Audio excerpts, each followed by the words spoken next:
At some point, we are going to have to do a whole show about how good this show sounds.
Everybody, welcome to Downballot. We do this show live every Tuesday at 7:30 p.m. Pacific right here, Echoplex Media. That's on Twitch, twitch.tv/Echoplex Media. I'm producer Dave, and you can find me on Grindr. Más o menos, esto es The Councilman. You can find me on Twitter at @THE_Councilman. Although this week has been a little bit crazy for me on the campaign and election front, so I haven't been tweeting or replying as much as I'm used to. But thanks for all for joining us. I'm looking forward to a really feisty election night here on Downballot. Please stay tuned for Local Love later on. And obviously, stay tuned to all of the Echoplex Media channels. Give us some of your Patreon bucks. Give us some of your show bucks. Give us some of your Twitch subs. And make sure that you tune in both here live and also download that podcast on any podcatcher that you so choose to use, because we like to appreciate freedom here on Echoplex Media, and that's exemplified by this huge star and stripes icon on our screen at this point here. Oh God, well, it's on your screen. Yeah, sorry, it's on my screen. It's not on. Certainly, we don't have any patriotic iconography on our stream ever. Don't get it twisted. No, this is definitely from the news stream. In fact, it's probably their Decision 2022 iconograph. But if since it is election night, I thought we could just hop right into it. We've got quite a few stories on the docket. Thank you for helping to pull together many stories on what's going on out there, Producer Dave. Yes, our first story is it's not looking good for Chesa in the recall. That's pretty much what it's looking like, and we'll just let the story play out, and we'll talk about it on the other side. Primary election day is here, polls open. In about an hour, voters in San Francisco are deciding should their district attorney stay or should he go. Chesa Boudin faces recall today in an election that's really getting national attention. Today in the base, Chris Sanchez joining us this morning with what's at stake for Boudin as well as the city. Chris. Well, good morning to you both. So experts say that this is really about more than just the recall of Chesa Boudin. This really speaks to whether or not his progressive policies are too lenient on crime, as his critics have proposed. Now, the campaign went late into the night. Now, what we're not going to do is show you any statistics on violent crime in San Francisco. We're going to talk to the person on the street. Correct. We're not actually going to do journalism in this piece. This is all going to be conjecture. I mean, you talk to campaign consultants, and even that is absolutely like a person on the street kind of commentary anyway, right? They're all just designed to say what's going to best support their own candidate or their own client, as it were. So yeah, like this is pretty shoddy journalism. You'd be showing some graphs and showing how actually violent crime has gone down since Chesa Boudin was elected. So, and by the way, he was elected with a majority of the vote in an election with broad participation, not the 14% that we're seeing right now coming to the polls in California, at least as of yesterday.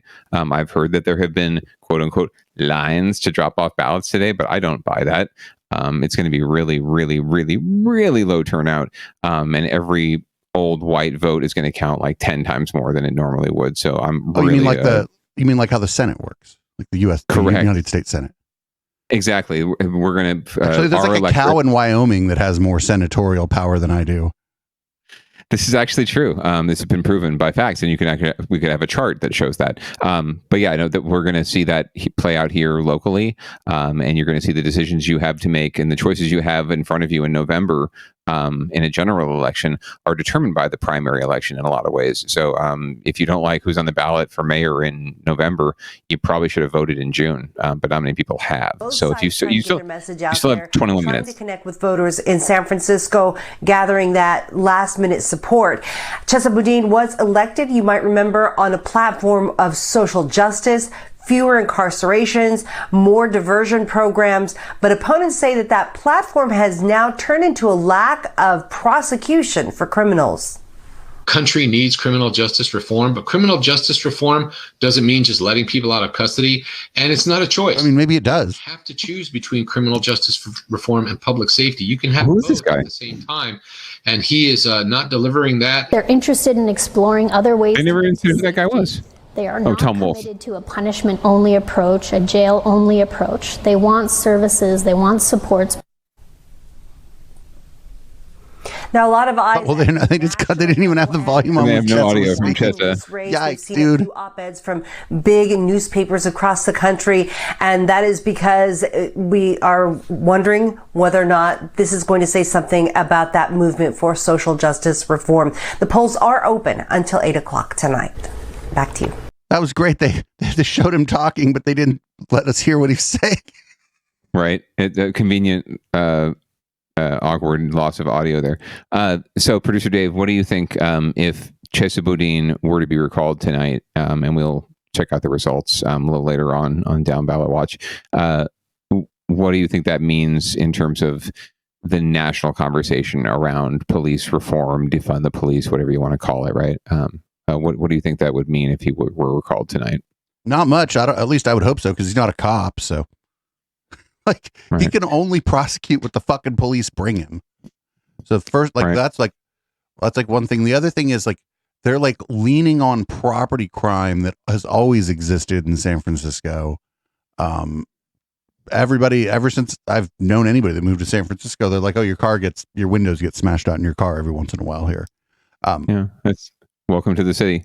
Do you think it puts the police reform or defund, whatever you want to call it, but defund is a very easy word, but the police reform or policing reform movement, do you think it sets it back at all that he would be, if he were to be recalled, in terms of the narrative, right, in the politics?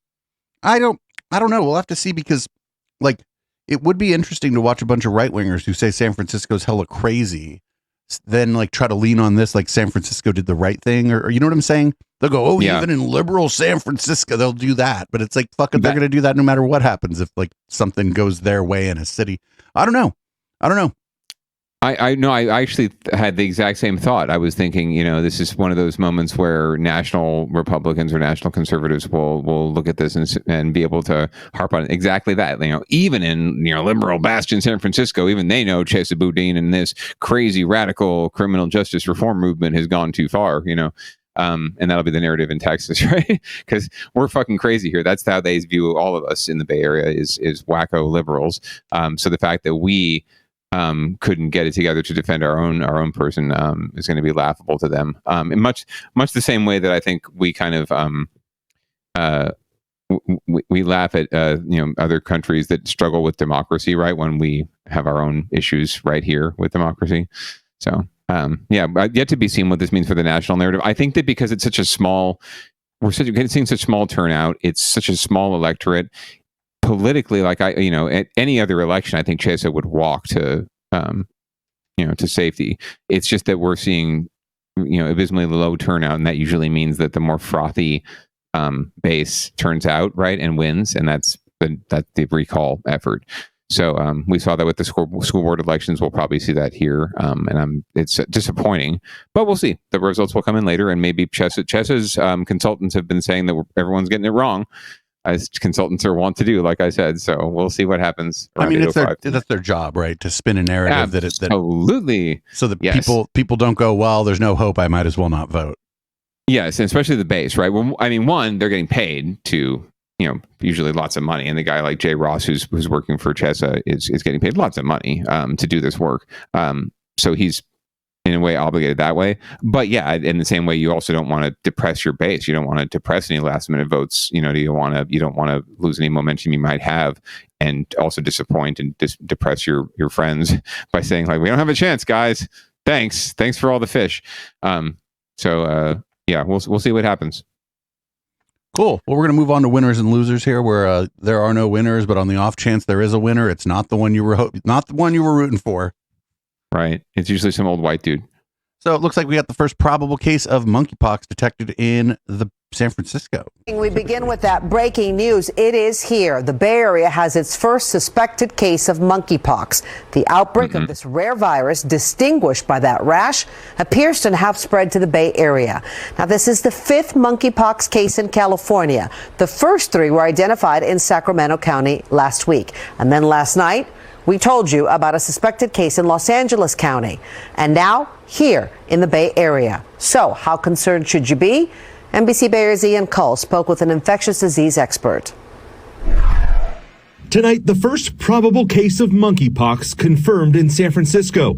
The public health department says the unidentified person traveled to a location with an outbreak in cases. They are in isolation and in good condition. The person hasn't had any close contacts in San Francisco. We spoke with UCSF infectious disease specialist Dr. Peter Chin Hong. You need to be together with somebody for more than 3 hours, typically, to get monkeypox. Monkeypox is a rare but potentially serious viral illness, usually found in West and Central Africa. It was first discovered in monkeys in the late 1950s. More than a decade later, it spread to humans. Common symptoms include fever, aches, and a distinctive rash all over the body. We asked if it's something people should worry about. We should not be worried at all. This is expected. Actually, we expected that there would be an increase in cases, but the increase in cases has not been astronomical or exponential. It's been very gradual. He says there are already PCR tests to detect it, and monkeypox usually takes 3 weeks after exposure to get sick. But I think there are two things I'd probably ask people to do specifically around monkeypox. First of all, don't be intimate with anybody who is ill, and that's not just a monkeypox thing. That goes for COVID. The second thing to do, obviously, is if you see a very characteristic rash, work with public health to get care for that person, and then they will likely do contact tracing as well. Right now, there are 2 vaccines available. One is specifically for monkeypox, the other, the smallpox vaccine. And if you already had smallpox or the vaccine, doctors say you're immune. The CDC is releasing additional... No, doctors shouldn't say immune. They should say you're very likely immune. Yeah, never speak in absolutes, especially when you're the CDC. Especially after fucking COVID, when they were giving you like things that were like high probability and acting as if it was 100%, where all they had to do is be like, very high probability is this. Yeah, show me the data. Show me the chart. Again, show me the bloody chart. Stockpile. And the state says it has procured those vaccines to distribute to counties for preventative use for people who are identified as close contacts. Doctors also say most people who get it recover on their own. Ian Cole, NBC Bay Area News. Now, tonight, we're also learning from the CDC that there are 2 variants of the monkeypox in the U.S. The agency says the variants are genetically different. There are at least 22 confirmed cases in the U.S., 2 from people who recently traveled to Africa.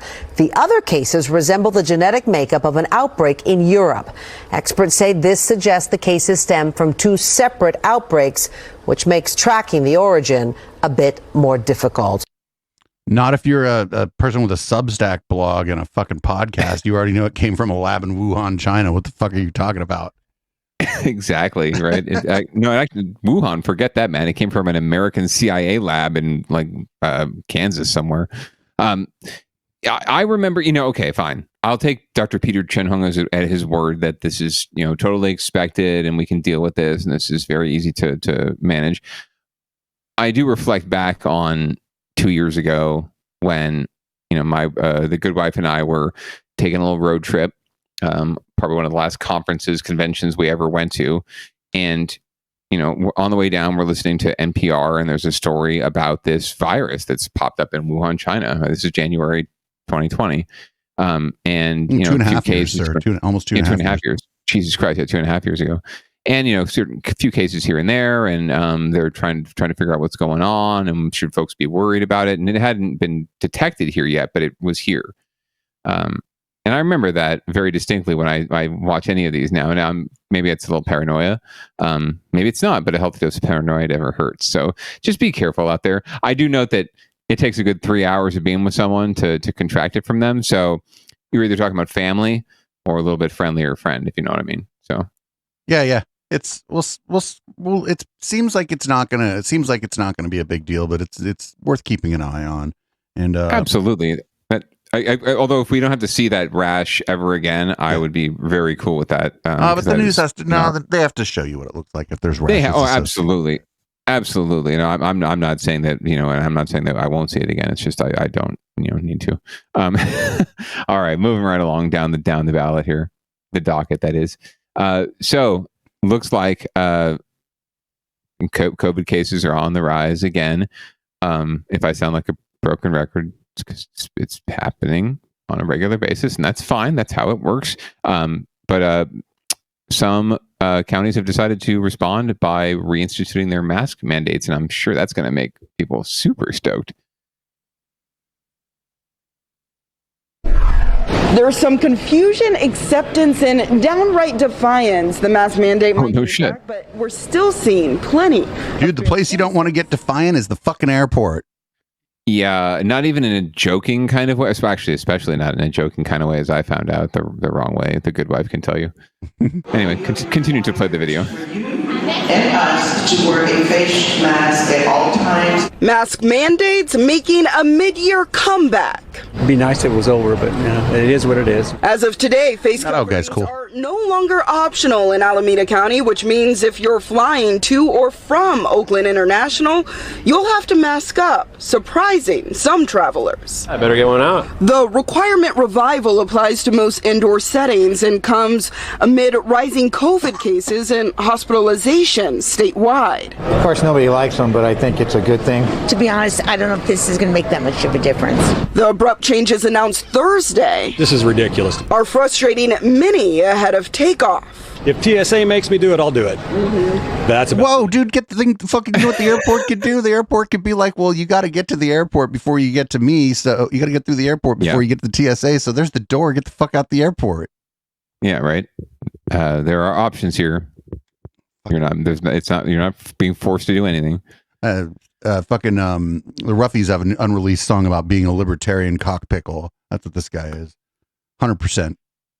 100%. And Rand loving. To my flight, I'll do what I have to, but I don't prefer it. Bare faces are still being let through TSA, with crowded arrivals showing the same. There were less masks than I had anticipated. That's a red flag for the Robleses, who experienced a bad case of COVID. We need to catch this early again, and so we don't get to that point again, for myself and for others. Even though we're vaccinated and we're boosted, I don't ever want to go through that again. Oakland Airport says the changes are being announced over their PA systems. Masks are available for passengers, and they're working to put up signs to encourage compliance. When will they be stopped? When will they have to put it What do you mean encourage compliance? You remember after 9/11, all the shit you had to do with the fucking, you couldn't bring on a goddamn fucking like shampoo and shit. You remember that?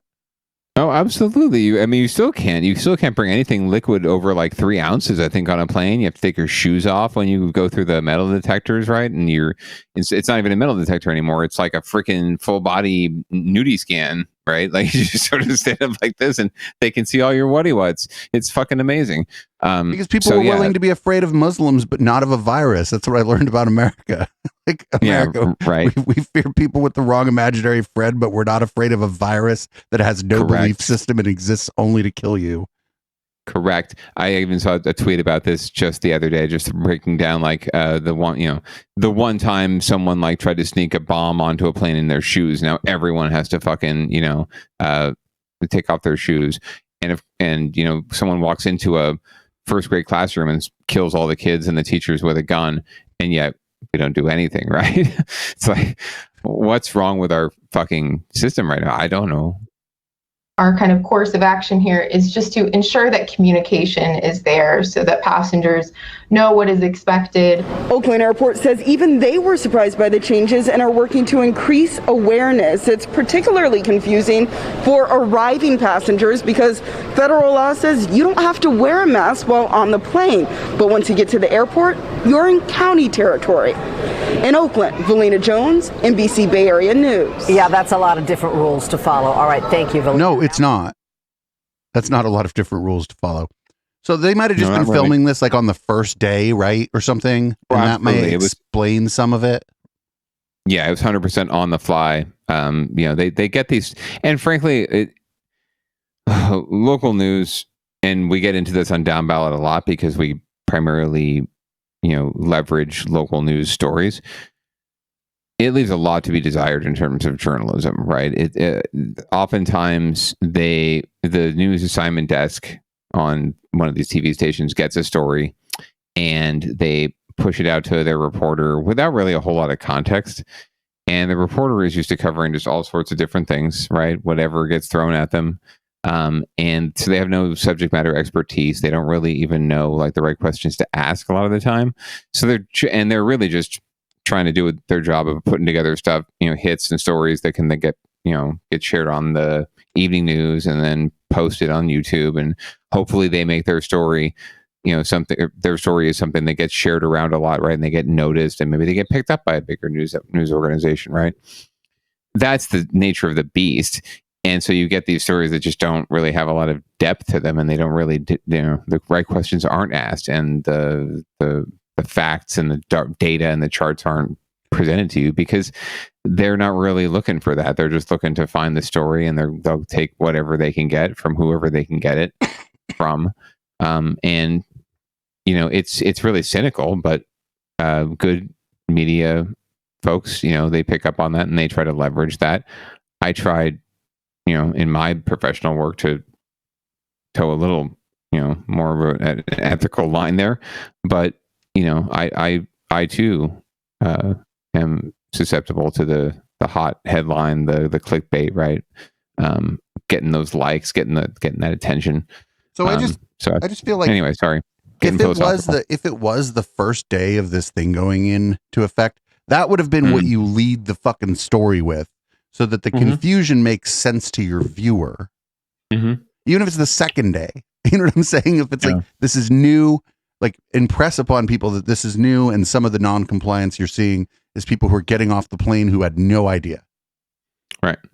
It's Alameda County making a decision. Here's what Alameda County includes the airport in Oakland. So be aware, if you're going to Oakland Airport, you're going to be required to wear a mask when you're indoors, period. And most airlines, by the way, are still requiring masks on their flights. Right. I don't know that many of them are not, even though the FAA has, or whoever, said, oh, it's okay. I don't know that many airlines are lifting their mandates, and I would not fly on any fucking airline that didn't still have a mask mandate. So one of our favorite places to cover on winners and losers is the city of Milpitas. Milpitas. So Milpitas is going to show its ass here. Here we go.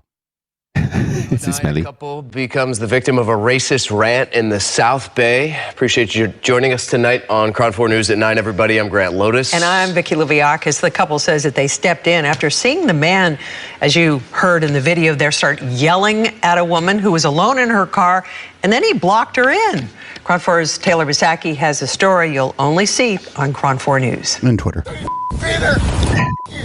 back to Mexico, A racist rant caught on camera at a Walmart parking lot off Ranch Drive in Milpitas on Friday. I got a knife right here. What's up? Scared. To be honest, scared. Because I don't know, but lately it's been a lot of shootings. Lauren Amato was the one taking this video. She and her boyfriend Sebastian say they saw the man in the video harassing a woman in a car nearby. They say he parked behind the woman's car, preventing her from leaving, got out of the vehicle, and then began knocking on her windows. That's when the couple got out of their car and stepped in to help. This is a woman. She's alone. So I just, I want to help. Oh, good on them. Out of my car, and then so he saw me, and I was like, is there a problem? Amato says that's when he began yelling at her and her boyfriend, calling Sebastian a derogatory slur and telling the couple, who are from Colombia, to go back to Mexico. She says the man even threatened them with a knife. I got a knife right here. What's up? I called the cops. He left before the cops got there. And then the cops didn't do anything. They just asked me for the license, and we don't know what happened with this guy. Amato says she's disappointed by the continued racism and hate across the country. It's a bit painful because, we leave our countries to get like a better opportunity, and we're not doing anything wrong here. We're just doing the best we can. We're trying to be good people. We try to help this woman. In Milpitas, Taylor Bisacki, Cron 4 News. I don't know. I guess good on those young people for just being like, dude, what are you doing? Why are you doing this? Get the fuck out of here. Yeah, no, I absolutely good on them. And this Colombian couple who apparently needs to go back to Mexico. That's hilarious. I feel like we see this quite a bit. And it's not as though this doesn't happen right here. Right? These are incidents right here in the Bay Area. I think this show can be a very good reminder to folks that it's not just like the deep South or whatever stereotype you have of racism where this shit exists. It's right here. It's right here. It's in your neighborhood. It's right around the corner. It's next door to your house, maybe. It exists. And when you see it, you need to call it the fuck out and you need to shut it down. Period. So the only difference here really is that if you fuck around like that enough times, you might eventually find out. Oh yeah. If you're in a city and you do like yes. if you're in a dense area, dense diverse area, that's the main difference, is that you're taking a bigger risk by doing this. So what happens is the more extreme people, the people who are more, I guess, prone to violence, less afraid of the consequences of it, are going to be the ones doing this. So you're going to end up with like the more people wiling out more. Like they'll be more aggressive because if they're not willing to be that aggressive, they might not even be willing to start that shit in the first place. Precisely. So I don't know. I don't know what they should have done, but bum rushing as soon as he said he had a knife isn't out of the question. Yeah, not at all. Just shut it down. Shut it down. Whatever it takes. Good on the local news for covering it, but it's more like it's just sensationalism from the local news. The only reason we find out about this and the heroism of this young couple is through this sensational local news, unfortunately. So good on them, and let's all hope that we would be the same. We would do the same, right, in the same situation. That we would shut it down. Shut it down. All right. Well, speaking of shutting it down, if you got a 18th century musket sitting around the house that your like great grandpappy left to you, you could get some cash for that shit. Law enforcement in San Mateo and Marin counties both held gun buyback events to help get firearms off the street. In exchange, many people walked away with hundreds of dollars in cash. KPIX5's Max Darrow shows us the types of weapons they surrendered. At this gun buyback event in South San Francisco, law enforcement took in hundreds of guns, from rifles and pistols to assault-style weapons and ghost guns. Rifles in the front seat. Cars lined up in South City on Saturday morning with people eager to sell their guns to the cops. I brought a .22 rifle and a handgun. One service pistol. It was my husband's. A total of 392 firearms were collected. The majority were handguns, shotguns, and rifles. However, we were able to get an AK-47 off the street. Law enforcement officers took in 7 assault-style weapons and 12 ghost guns. San Mateo County Sheriff Carlos Bolanos says they will destroy all of the weapons they took in. The point of the gun buyback: get them off the streets, enhance public safety, and ensure that they don't fall into the wrong hands. This was the 5th gun buyback event in San Mateo County in the past several years. In the last 4 gun buybacks, there's been 1,679 firearms turned in. Marin County law enforcement agencies also teamed up for a gun buyback on Saturday, the first time since 2016. A gun buyback event like today is a perfect opportunity for those that no longer want guns in their homes to come in and turn them in. These events are put on in the hopes of reducing gun violence, a topic that is top of mind for so many people right now. I think it's on everyone's mind, to be honest. We're not pretending that this will stop these mass shootings, but it's one action that people can take to keep our community safer. Robin Siebler didn't want the guns she inherited to end up in the wrong hands. If somebody breaks into my house and steals a gun that's there, my fear would be that could then be used against other people. Fred Palmer, a retired police officer, says he didn't want an extra gun just sitting around the house anymore. I just want to get rid of the gun. I would have done it for nothing. Handguns, shotguns, and rifles went for $100 apiece. Assault-style weapons and ghost guns went for $200 each. In South San Francisco, Max Darrow, KPIX5. San Mateo County is planning to hold another gun buyback event for later this year. Marin County's DA hopes to do at least 2 each year. Well, that's good, I guess. It's going to get some guns off of the street. It's like a drop in the bucket, though, right? It's not a big amount of firearms.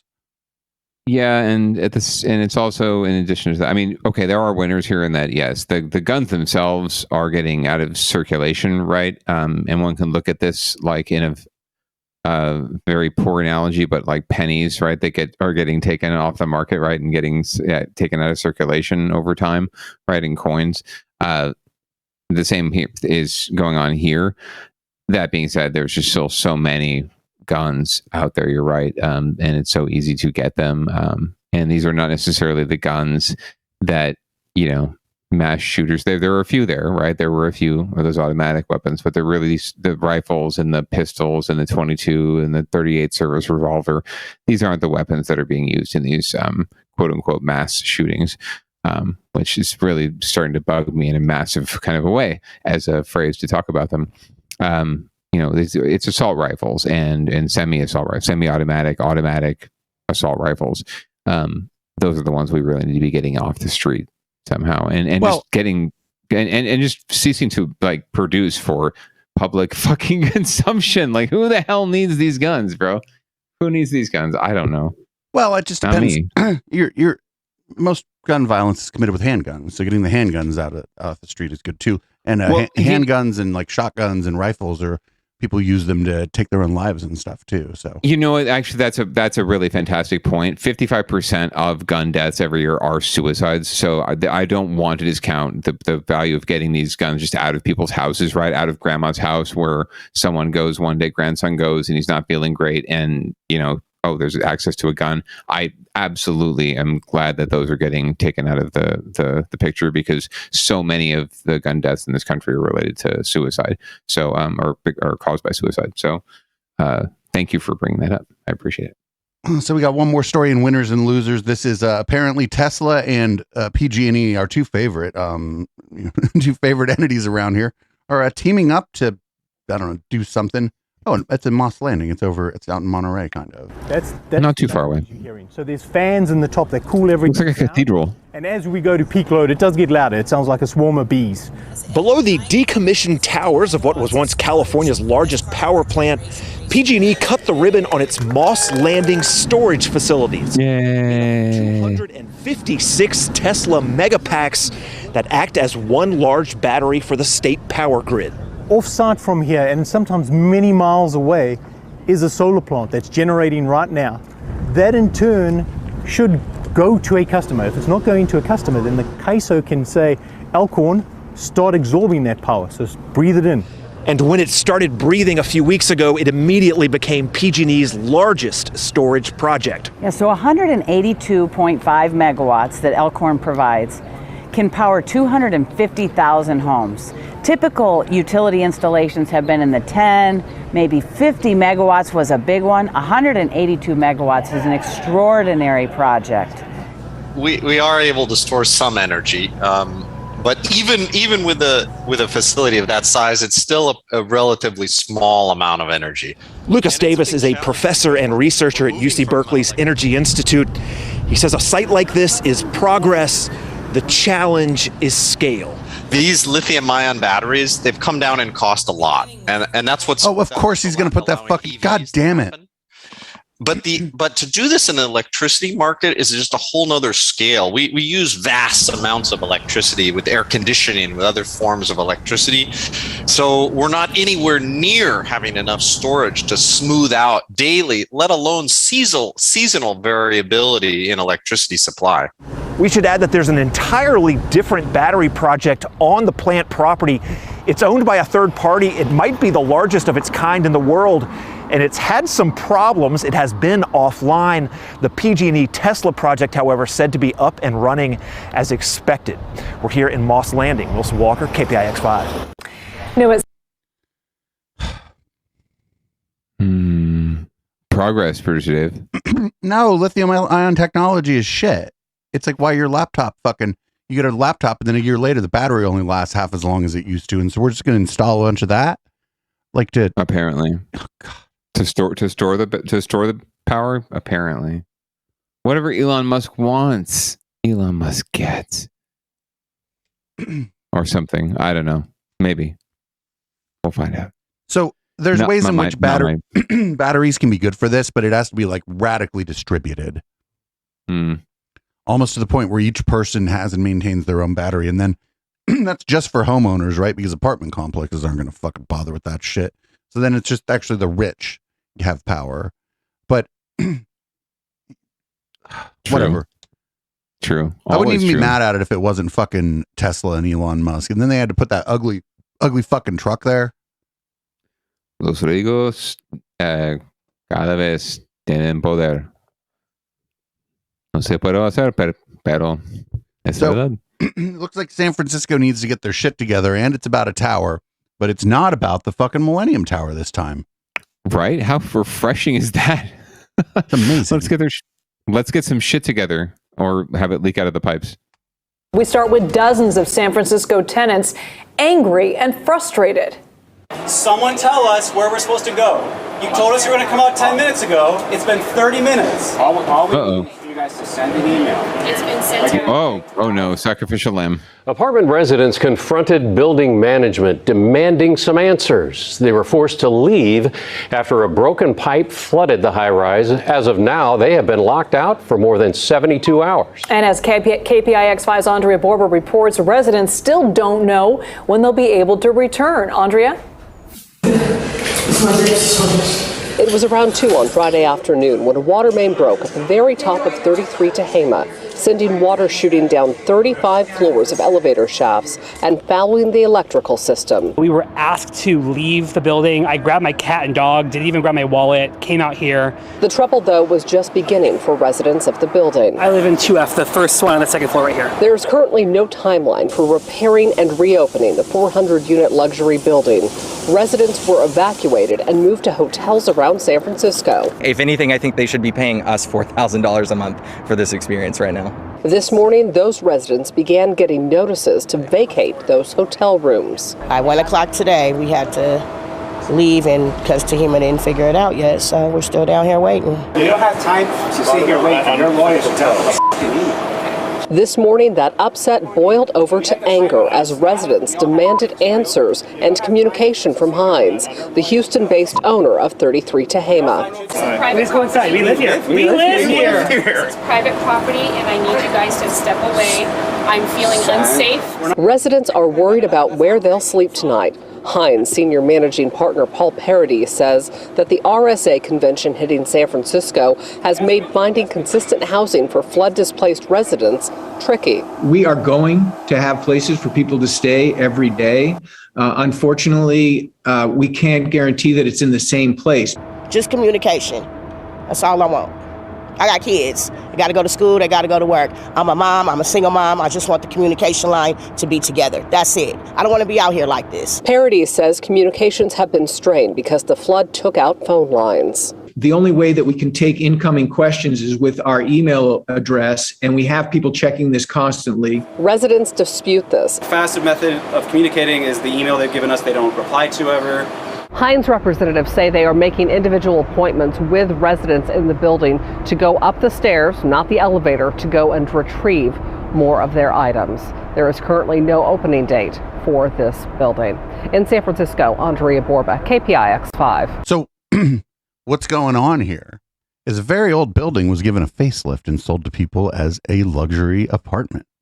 And then once one of the things that happens in a very old building happened, like the water main breaks. These things happen. It wasn't just a small pipe, it was a big pipe, and it broke.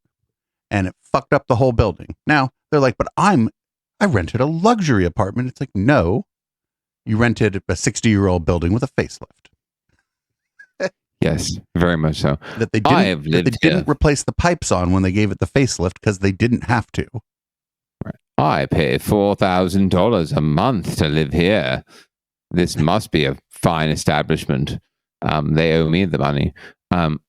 I do have to agree with the representative that the sacrificial lamb that they basically sent out there to defend the big corporate behemoth at the end there.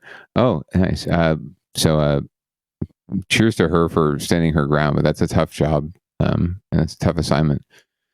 Oh, what do we got here? How's it going? How's it going out there? Oh. So yeah, I mean, I just mean to say there's nobody to root for. I don't not feel sorry for the people that like their apartment's flooded, they can't live at it, and they're not getting any help from the person who already took their rent for this month, right? Right. You know, because rent's due on the 1st, so they already have the rent. So right. You know, if you paid rent at the end of the month, it might be a little different story. You go, hey, just don't pay your rent this month. Yeah, we're cool. We're cool, bro. But maybe, you know, pay it forward, right? Don't have to pay your rent next month. That would be nice. But even that's like, you know, they just gave them the rent. So like, what are they going to do? We'll pay rent again. A lot of people can't do that. But there's just nobody. I don't know. They're like, that's not a luxury apartment building. Like, it's got a luxury face on it, but that's not a luxury apartment building. That shit's been there since the fucking 50s or something, probably, you know? Yeah. And it's a long-term hotel too. So it's not like though it's definitely not homeowners we're talking about, or people with a bunch of money to be able to afford, to find somewhere else to go. So Anyway, well, hopefully the landlord will get their shit together and they will figure something out for their tenants and fix that water leak for sure. But until then, we'll just have to hang out down ballot. How are things going out there on election night for y'all? It's election day here in Santa Clara County and across California. It's primary election day. Things are happening. I didn't see if were there any results yet posted in the San Francisco races. No, I looked. There were not. That's shady. I would hope there'd be more. So it looks like we've got results coming through, at least from Santa Clara County in some races. So we could take a look at some of the local races for the county and for the state and there's city. so few people report. There's so few like votes reporting. I'm seeing like 950 and 445 here. We can take a look at the governor's race though. It's pretty sad. It's going about as you'd expect it to go. Sure, and that's certainly just in our county, right? So it's going to be pretty heavily Gavin Newsom friendly, I would imagine. This is a very Democratic county. We tend to skew towards the Mayberry RFD, just do no harm, centrist, don't rock the boat approach. So Gavin Newsom will more than likely coast to victory, at least here. We'll see how he does at the state level. I think I popped the state link in there because of the controller's race, which has been pretty heated. You might have seen a lot of ads for that in your television screen. So we can check in and see what's going on there. So I don't know. This is just for our county? County, and then if you look at local, where it is. So the second tab down here under results, look at local. Is there a local? There's U.S. races? Senate, but yeah, we'll take a look at local here. Yeah, that's local. And then you can look at like the mayor's race in San Jose and the county. Oh no, Johnny Camus might be in a runoff with somebody. God damn it. Well, this is actually, let me see. What do we got here? Wow, that's impressive. So hold on. This is County Supervisor District 1, Santa Clara County, for anybody listening on the pod. This is Sylvia Arenas is winning. Johnny Camus is second. And it looks like they may end up in some kind of runoff, although not a lot of votes are counted. That's not true, a lot but reported. well, there's also not a lot of votes that have been submitted either, too. So this is actually pretty interesting. Sylvia Arenas coming in really strong here.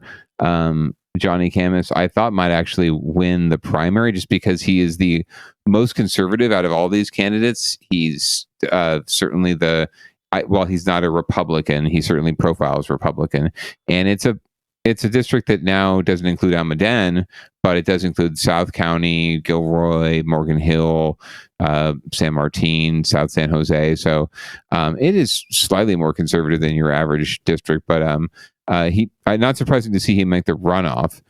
More surprising to see that Claudia Rossi didn't have a stronger showing. I thought she was going to turn in a little more of a stronger grassroots campaign. So we'll see what happens in the final tally, but. Isn't he just, if there's a runoff, isn't he just going to get clobbered?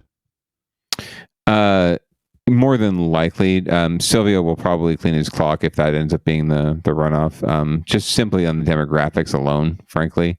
Right, because she's a Republican trying to run for county office in Santa Clara County, which just leans, it's such a blue area. Even when even with the gerrymander or whatever they're trying to do, you know what I'm saying? It's still going to be an area that heavily favors Democrats.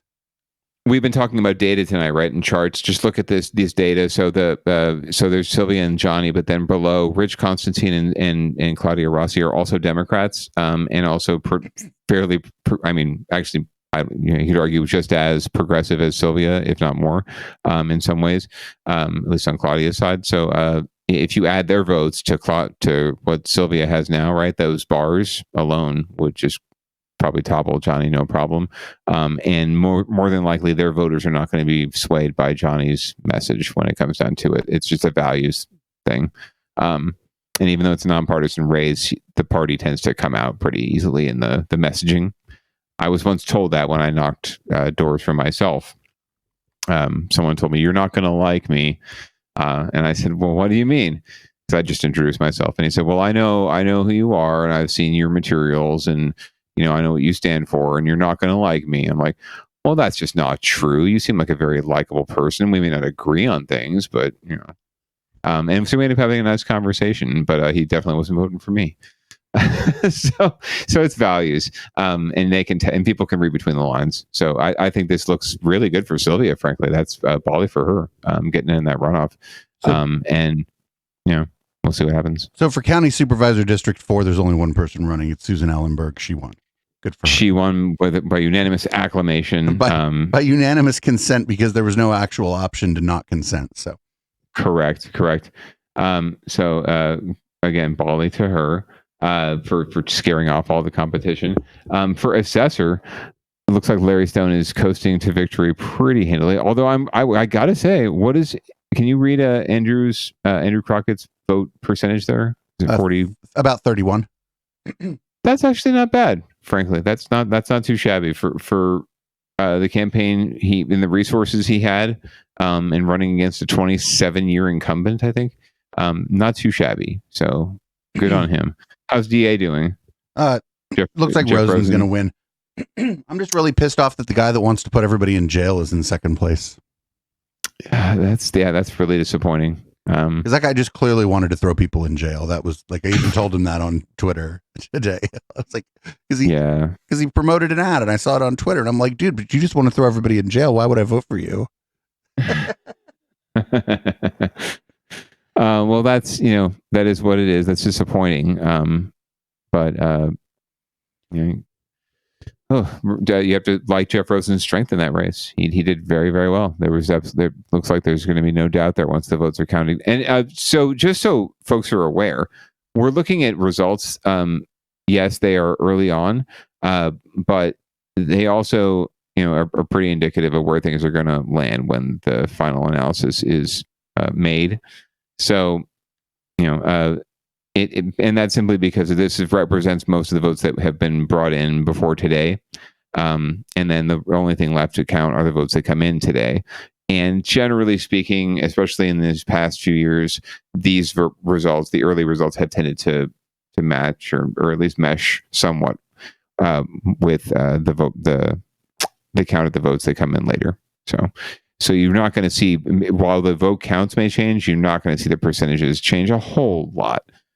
Maybe sway 5% one way or the other. But if it's a substantial bit, like Jeff Rosen has a substantial lead here, it's not likely that that's going to change no matter how many votes get counted. However, so I'm not going to lie. I didn't vote for any of the sheriffs because they all seem like cops. Yeah, I mean, they're running to be the top cop. Who's winning right now? It looks like Kevin Jensen, Robert Bob Johnson, because nobody knew that the guy named Robert might go by Bob. Yeah, Bob is the current police chief in Palo Alto. That should tell you all you need to know, listener and watcher of this show, this podcast and show. That should tell you all you need to know. So, oh shit, that's not good. But luckily, it looks like what's the percentage vote for Bob? 34 to 29. So this could, but they're all cops. I looked up all of them and I was like, I don't like any of you. I don't dislike any of you more than any of the others of you. Well, so it looks like then Kevin Jensen will go to a runoff with Bob, and we'll see what happens in November. But again, that's another situation where Kevin will probably consolidate a lot of Christine Nagaya's vote and a lot of votes for Sean Allen, I'm sure too, because they're all running in the same lane, as it were. Whereas Bob is certainly going to be the crime and punishment candidate. Gotcha. So we got the mayor. This was shaking out about how I thought it was going to probably end up looking. We have Cindy Chavez versus Peter Thiel. Sorry, Matt Mahan. Sorry, Peter Thiel. Matt Mahan. No, I think you were right the first time. Peter Thiel. Yeah, no. Peter Thiel is going to go into a runoff with Cindy Chavez. This is shaking down pretty much exactly how I figured it might. So what are we at with the percentages there for Cindy and Matt? I can't read the. They're about 40 to 31. Okay. In this particular case, this is pretty impressive for Mahan. Honestly, in terms of where his prospects look, what his prospects look like for November, I would say just based on these numbers, that Cindy Chavez should be worried. Well, you think the Dev Davis? Do you think the Dev Davis voters will go to a Mahan? 100%. Maybe no. Okay, no, I 100% agree with that analysis. Obviously, never 100% of them will, right? I think that there will be some who like Dev because she's a moderate female candidate, and given the demographic of the electorate right now and the issues that are out there at play in the national perspective. And I especially heard this at the doors. Even someone asked me, "What is your candidate's stance on women's rights?" And I said, "He is for them." That's weird. I mean, what kind of question is that? But that's a question I got, and anyone who's knocked enough doors as a volunteer, if you're the candidate, you get questions ad nauseum. You get questions off, the questions you never even thought you'd have to answer, you get as a candidate on the doors because they are so excited to be able to talk to the candidate. If you're a volunteer, it's a little different. You don't get a lot of interaction typically. So when I got questions like that, it kind of caught me off guard. Like, well, he's for women's rights. I don't know, what else am I supposed to say? The truth. But anyway, long story short, I don't see a lot of Dev's vote going to Cindy at the end of the day. If it was, it would strictly be anyone who was voting for Deb because she was a woman and she might align a little better, or she knows her, or she lived in Dev's city council district, right? Raul's voters would probably trend more towards Cindy. Yeah, more progressive candidate, right? Absolutely. But again, you're not talking about a very large percentage. And frankly, Jim Spence getting that much vote is really disturbing. What's Jim's percentage there? 7.5. 7.5. Yeah, that 7.5% of San Jose. What are you thinking, folks? Like, look up the people you're voting for. Like, that guy wants to create like gulags for our unhoused population. It's that guy. Good. It's the gulag guy. He's not good. For the what did he call it, folks? The hobo problem. He wants to do something about the hobo problem, folks. I mean, you're kidding me? 7.5%. Oh my God, San Jose, you're just disgracing me right now. Anyway, long story short, though, they are angry. I'm more than likely Jim's voters, angry white people, will flock to Matt Mahan because Matt Mahan is running, no matter who he is or what he actually does stand for, is running a campaign that is targeting angry white people, and that's why you're seeing this really large bump in his vote, because this campaign and the turnout to this date is older white people, over 65, and white folks are majority of the vote that's been counted so far, and more than likely will be the majority of the vote that gets counted total. That's why he's doing so well. So hopefully in November we see a more colorful electorate and a more diverse electorate that can help to elect Cindy Chavez. But we shall see, from our perspective, from our progressive perspective, but we shall see. I think that he's got a really good shot here. That's weird that you say the turnout was low, because like my impression was I was seeing people from San Jose that don't ever tweet, like tweeting about voting, and everybody on Facebook was talking. But I understand that's a self-selected sample of people who are going to tend to get along with me for whatever reason, and then they're going to generally be more civic-minded. But yeah, I don't know. Maybe I'm wrong, but I just think maybe turnout will be a little higher in Santa Clara County than other places. I mean, we can see right now, if you scroll up on the right-hand side, they usually have some sort of, that window, here we go. Ballots cast. So there you go. Registered voters, 1 million. Shit, it's only going to be like 300,000 people are going to vote. 310,000 people or some shit are going to vote out of like a million. Because they estimated like at the max, like, the vote count of everything that came in today would be would match what had come in to date, and double, right? So we'll see. That's the results we'll see at 8:45 ish. So these numbers could change, but not in a significant enough way. But we shall see. So nothing from San Francisco. Nothing here at all yet. That's strange. Maybe they just don't announce until 8:45. We can look at the state election though. Oh wow. Don't worry about that 5% reporting. That's a silly number. Don't even stress that number. It's just telling you how many. It's just telling you how many precincts have sent in their numbers. It doesn't have anything to do with the number of votes and potential or cast already. But it looks like Gavin Newsom is this is the state numbers. This is consolidated from everything that's been reported statewide. So as you noticed, for example, San Francisco hadn't reported any numbers yet. So San Francisco's numbers will not be reflected here yet. right? This goes off the same that's not numbers that we get. That's not just like 7 people, actually. That's a lot of people. It's going to be like Right, a that's quite a few. significant portion of the electorate, right? And it's usually the bigger counties: Los Angeles, San Francisco, Santa Clara, Riverside, Orange, San Diego. They come in a little later or a little slower, simply because they're big, and it takes a while to tally the votes and to get them. Oh my God, there's no map. Yeah. Oh yikes. Yeah.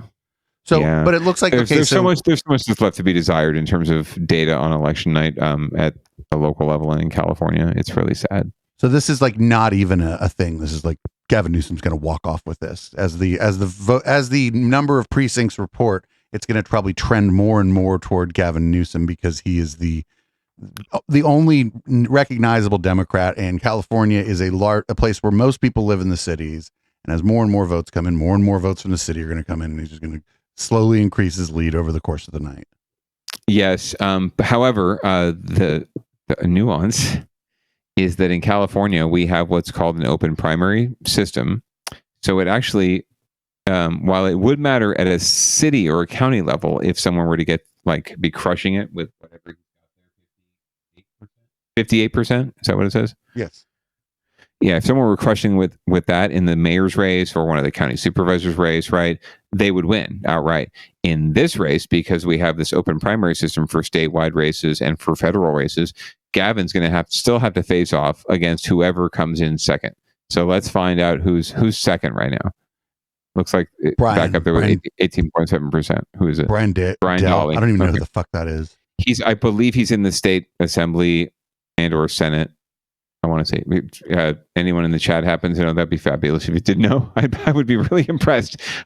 He's in the state legislature. Basically, he's a Republican. He's probably the most respectable Republican. So, we'll see how that pans out. But yeah, he's definitely way ahead as far as second place goes. So that will be your runoff.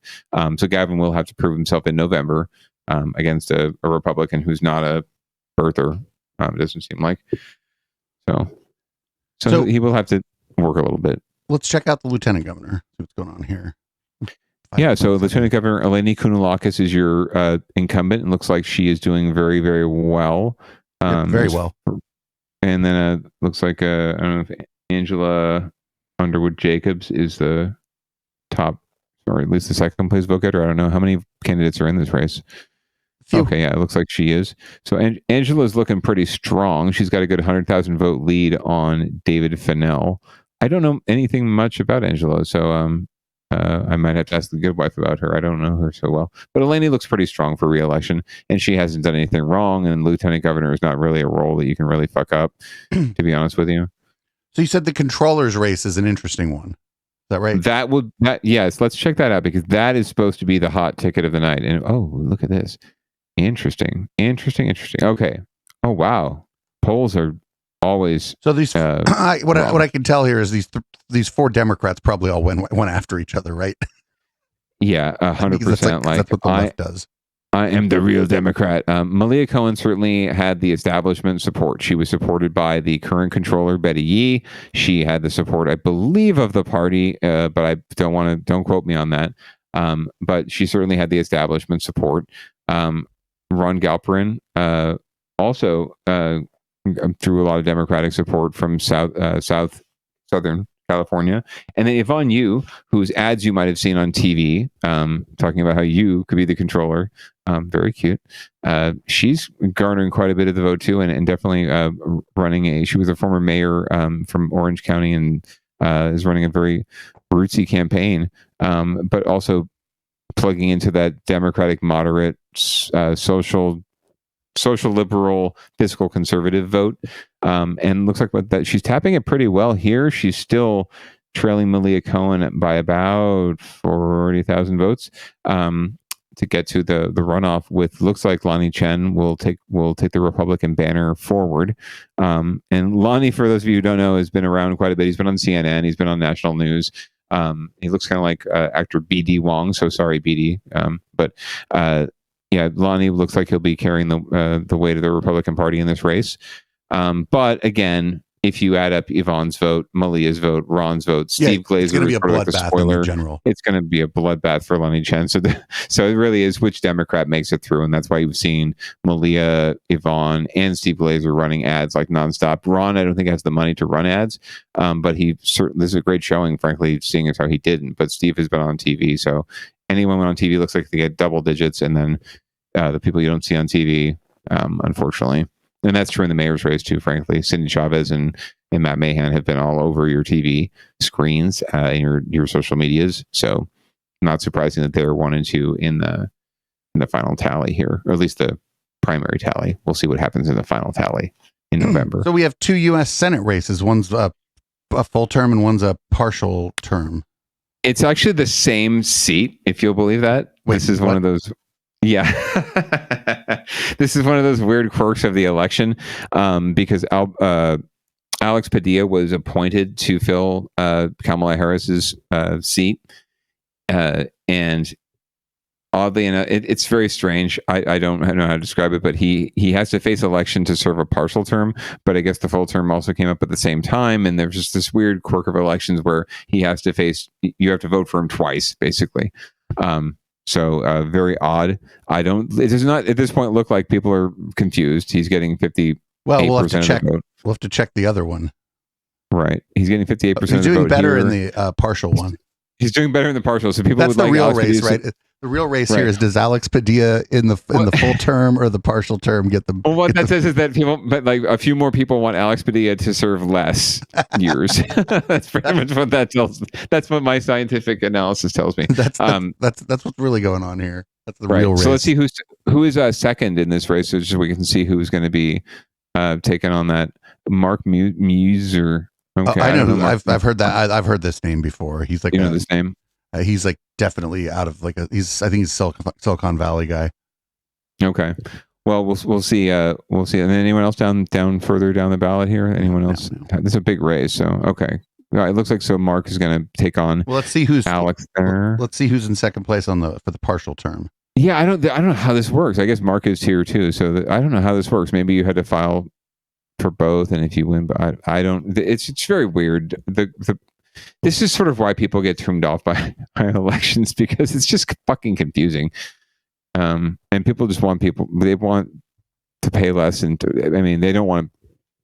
Not everyone wants to pay less in taxes. They want fair taxes. They want fair representation. They want someone to answer the phone when they have a problem. That's pretty much it. I mean, that's not that hard. That's a reasonable thing to want, but I don't think people like care much that like you have to like elect competent people for that to happen, right?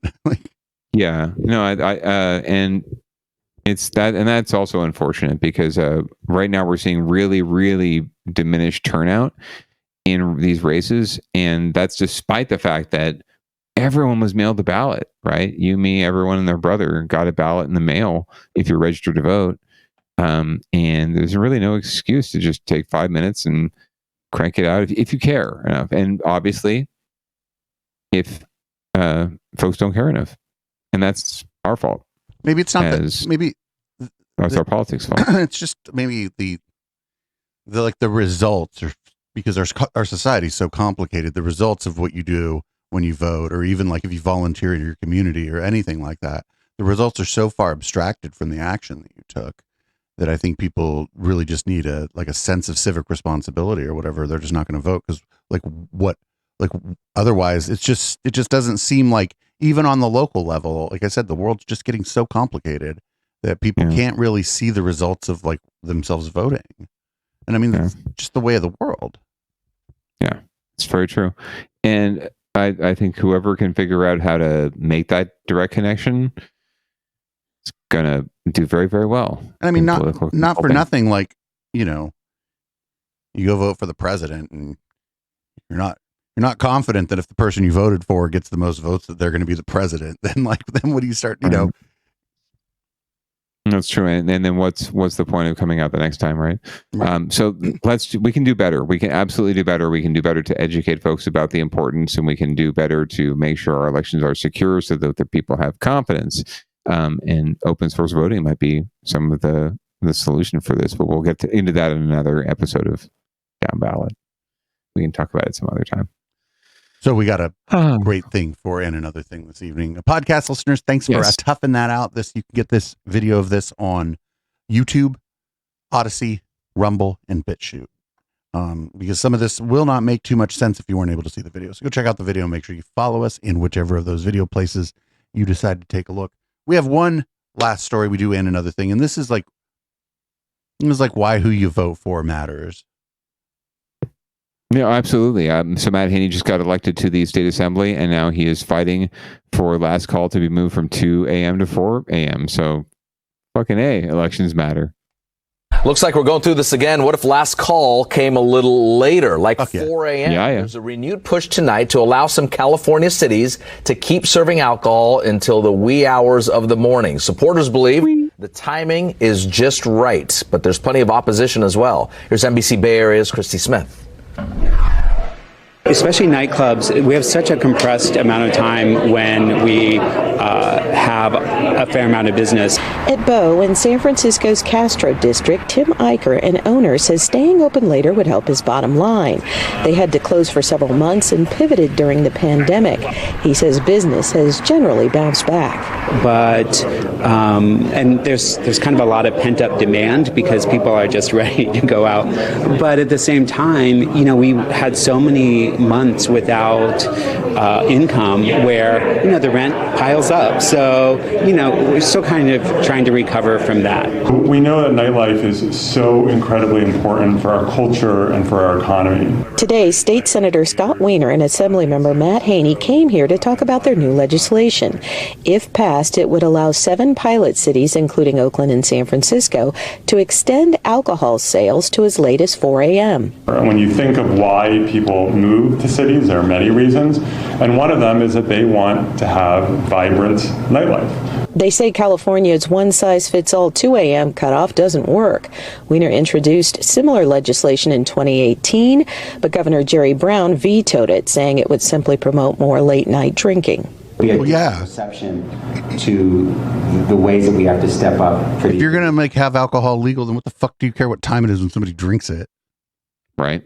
That's actually now coming out of the pandemic. Myra Jimenez is with the watchdog group Alcohol Justice and says a later last call is just a dangerous idea. Driving under the influence, the reality that we don't have the infrastructure to take on, folks driving later hours than 2 a.m. on our highways. I dispute the notion that when you actually end determines that. And I think Ben is also correct that having staggered closing times has a lot of public safety benefits.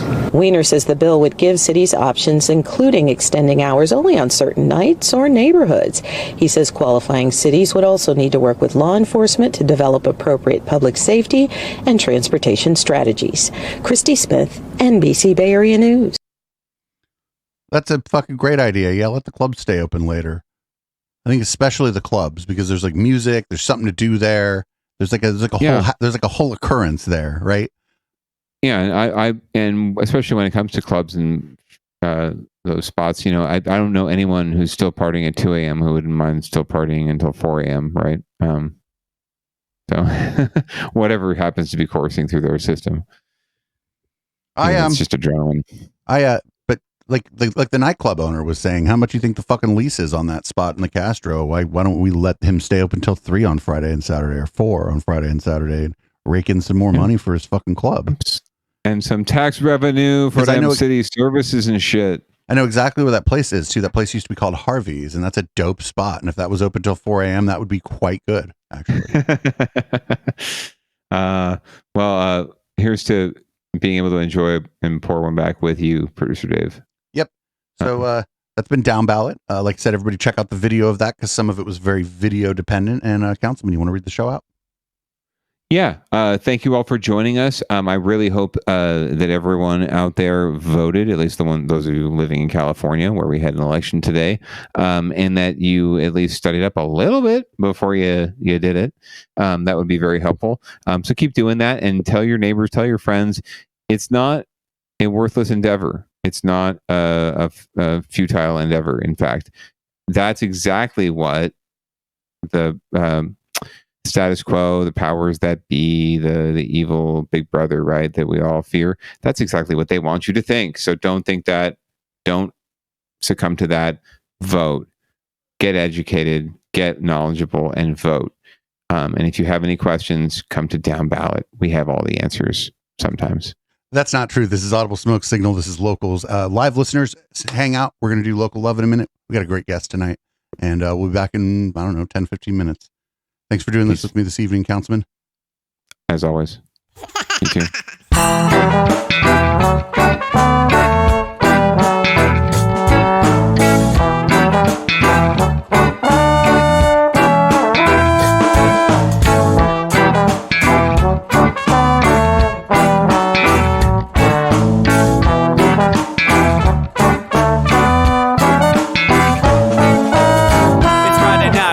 Time to get the party started. Pick up my phone just to check and see who's calling. Dress up real nice for the ladies at the bar, and I'm driving in my car just to get to where they are. Here at the local scene is where I plant my feet. It's where I smoke my cigarette and I hold my drink. I look at all my friends, they're all blazing green. Here at the front of the stage, waiting for MTV. Where are those guys who's standing next to me with a pipe in his hand, ready to blaze for me? About 5 minutes later, we're all singing Queen. I get the fuck up on stage and rock the scene. Yeah, we do what we want, and what we want is to jam. So sit back and enjoy the band. We do what we want, and what we want is to jam. So sit back and enjoy the band. Enjoy that band. I turn and head back to the bar for a refill, man, because you know where we are. We're headed out to the car to smoke another one and another one. Now just when the magic starts kicking in, I hear relapse playing, you know it's time to head in. Alright everybody, now it's time to grab a new drink, spark it if you got it, and then pass it to me. Yeah, we do what we want, and what we want is to jam. So sit back and enjoy the band. We do what we want to do, and what we want is to jam. So sit back and enjoy the band. Enjoy that band. Last up on the bill for the show tonight is Down and Dirty at 5, so we're headed outside to spark up another joint. Now who's got my lighter? Stoner E, of course, shouldn't you be inside? I'm all up in this bitch, being who I gotta be. I'm fucked up like the U.S. economy. The truth is that I don't think logically. Stoner E take you on a psychedelic odyssey. Now inside motherfuckers is rockin' me, and outside shit we smoke a lot of broccoli. Rocky the roller, yo, that sexy girl be jockin' me. Ain't too drunk to fuck, but I'll probably do it sloppily. We do what we want to do, and what we want is to jam. So sit back and enjoy the band. Enjoy the band, enjoy the band. We do what we want to do, and what we want is to jam. So sit back and enjoy the band. Molly say that he like jamming, and he hope he like jamming too. Well, I gotta say, thank you, Bob, we do. Yes, I gotta say, thank you, Bob, we do. Well, Bob Marley said that he like jamming, and he hope he like jamming too. Well, I gotta say, thank you, Bob, we do. Yes, I gotta say, thank you, Bob, we do. Yeah, we do what we want, and what we want is to jam. So sit back and enjoy the band. We do what we want.